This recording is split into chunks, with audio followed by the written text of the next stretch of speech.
And next on the timeline are the Last Poets. And Last Poets are an interesting group because I think that, you know, they are a group that is kind of overlooked in a lot of ways. I know that a lot of early rappers are people who they give credit to the Last Poets, or you can hear them give credit to the Last Poets, but they're not necessarily, probably because they are spoken word. They didn't necessarily break out into a music scene. The spoken word kind of poetry scene, sort of socially conscious poetry slash spoken word is kind of a different audience than what would have been the early hip hop scene, which was really kind of was kind of a community party scene, which would have included, there's crossover there, but this is definitely a little bit of a different scene, although really in the same location, kind of coming from the same thing in a lot of ways. But the Last Poets, they were known as sometimes considered the first rap group, but it's really how you define it. I don't think people necessarily are going to say like they are the first rappers, associate and connect them with the early, connect and compare them with the early hip hop artists or rappers, because they definitely are. It's definitely a big difference. But if you want to define it, just basically what rap is, by definition, and what they were kind of doing, you could.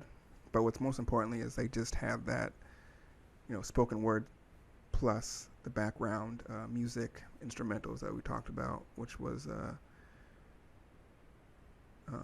and also their actual lyrics. If you listen to some of their early lyrics and tracks, they were used by some of the early hip hop artists. So you could make the argument there that because they were able to be used or utilized in hip hop, then they are hip hop.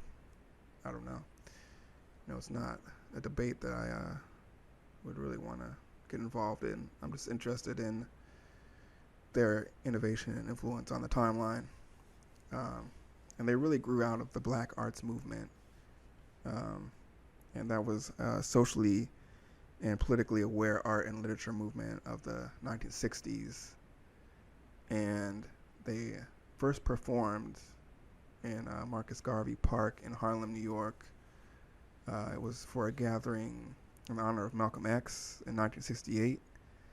And at that time, they were pretty informal, but they performed there, and soon after they split up, and they split into two groups that was known as the original Last Poets, which is a separate group that we don't really get into, and the core group continued as the Last Poets. And it's not necessarily that they were rivals, but they just kind of went separate directions. And I don't know of a situation where they ever really collaborated. I don't remember the details, but I think they were just different intentions and leanings. And even the Last Poets are kind of the Last Poets we talk about are somewhat changing. They change members a little bit, but the Last Poets that we are covering in this episode are Abiyadun Oyewale, Suleiman El Hadi, and Jalal Mansur Nuruddin, who we mentioned a little bit, and Umar bin Hassan, and Raymond Nalihia.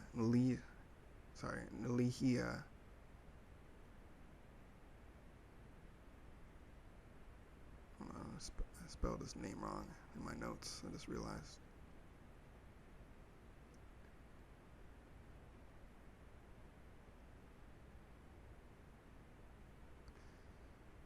Okay, there we go.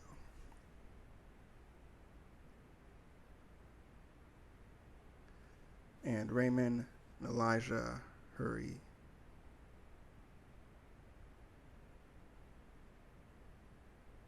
The group joined a number of activist parties, including the Student Nonviolent Coordinating Committee and They also joined Students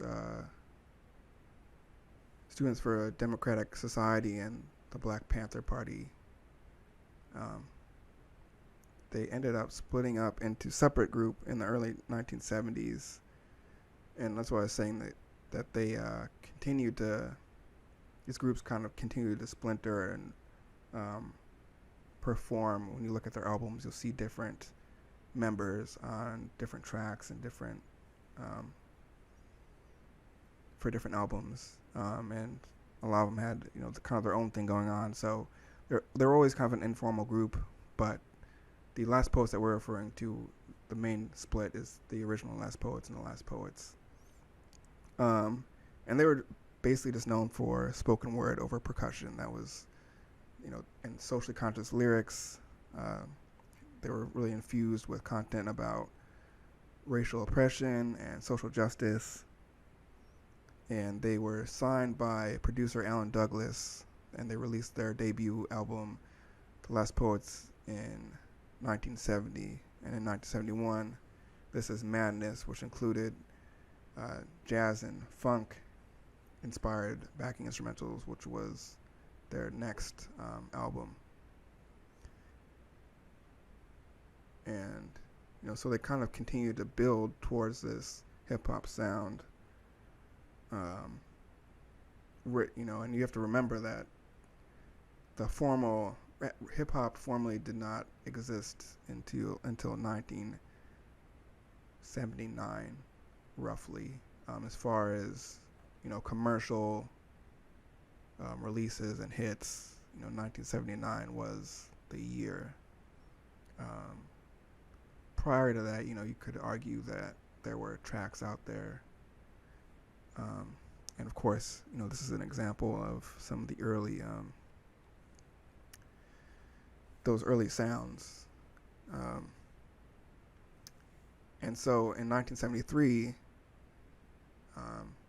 Jalal Nuruddin, he released an album called The Hustlers Convention, which really, reflected the future sounds of rap. But the problem with that was that the album, for a variety of reasons, it got limited exposure, and some of the early appreciators and innovators within the music and future rap artists, they had heard about it, and it was also played at some early block parties. But overall, Hustlers Convention was really unknown to the greater public for quite a long time. And the band itself, as I said, they didn't really get their due or didn't get as much attention for their contributions as one of the early influencers or innovators. But in the 1980s, they got a little bit of a surge in popularity because hip hop culture really began to emerge, and a lot of artists were sampling their work or kind of paying a little bit of homage to them. And they continued to make performances and tour into the 1990s and 2000s.